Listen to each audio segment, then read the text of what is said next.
Trades of Hope is really the result of years of experiences. I had spent many years doing the charity work in Haiti. We had opened an orphanage because we found that the quality of care was so horrible for babies. We were trying to help, and we did solve a lot of temporary problems, but it just wasn't affecting their hearts.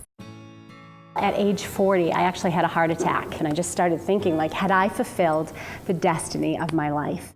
I ended up at a party for candles, and I was at that party and I thought to myself, wow, this is really cool. I loved the idea that it was giving this woman a job, and they were selling these candles, and I thought, what if we actually sold something that could help women around the world? So I met Holly through a friend of mine. We became friends, and we were just walking on the beach one day, and she starts telling me about this home party that she had been to where they were selling candles and what an amazing business model it was. I start telling her about my passion for job creation and small business loans. And I think the two of us kind of just looked at each other like, this could be something really interesting. Gretchen Heischkins and Holly Wade founded Trades of Hope in 2010 to empower women around the world. We have created a dignified partnership of sustainable jobs that they make fair trade products. We're making sure there's a fair wage in their country. We're making sure there's a safe environment for them. All of those things so that they can produce a beautiful product that we here in America can sell to American women. Our artisans come to us in a multitude of ways. Sometimes it's an established fair trade group.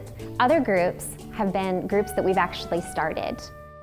How women reach out and can reach other women. Trades of Hope is a home party business.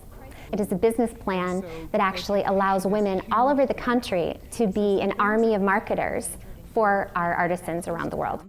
The women are compassionate entrepreneurs. They will have a home party, and sometimes they have an online party, and they invite their friends and guests, and we share the stories. We share the stories about the products. We share about their life and how they live. It's nice to know that you can touch somebody by buying something that they've worked hard for and they're proud of. Some great memories as well. At Trades of Hope, we carry some beautiful pieces. They're all really unique and handcrafted. Some of them are even made from recyclable material. We believe that our artisans are just that. They're truly artisans.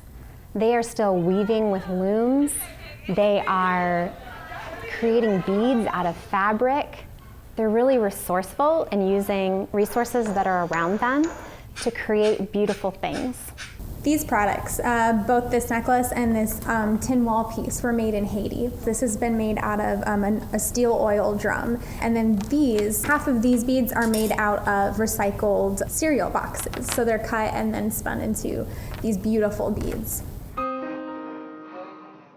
We visit these women and we hear their stories. Some of them are just they make you struggle, because to realize that there are women that are giving their babies away, not because they don't love them, but because they can't feed them. There are women who are putting themselves in positions where they're willing to literally sell their body because they have to feed their children. Trades of Hope tries to help women get out of these desperate situations. Florence is one example of one of the women it is partnering with. Florence is just an amazingly strong woman. She was born in a really hard place, and that left her with very few opportunities in Uganda. Because of Trades of Hope, she's empowered herself. I have only one son, by the way, who is now in the university, just out of this work. And I have very many little orphans here. I'm taking care of them. I don't beg because I don't want to be a beggar, but I want to get money out of the work I do. When we started Trades of Hope, we really wanted to be able to bring our daughters a part of it. We really believe that they're going to stand on our shoulders and they're going to take Trades of Hope so much further than we could.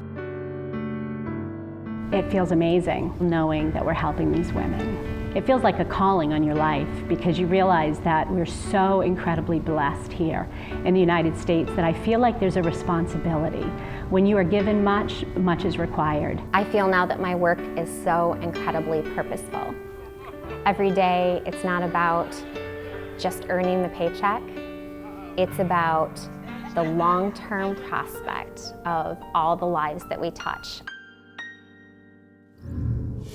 See full episodes of One Central Florida the first Thursday of each month at 8 p.m.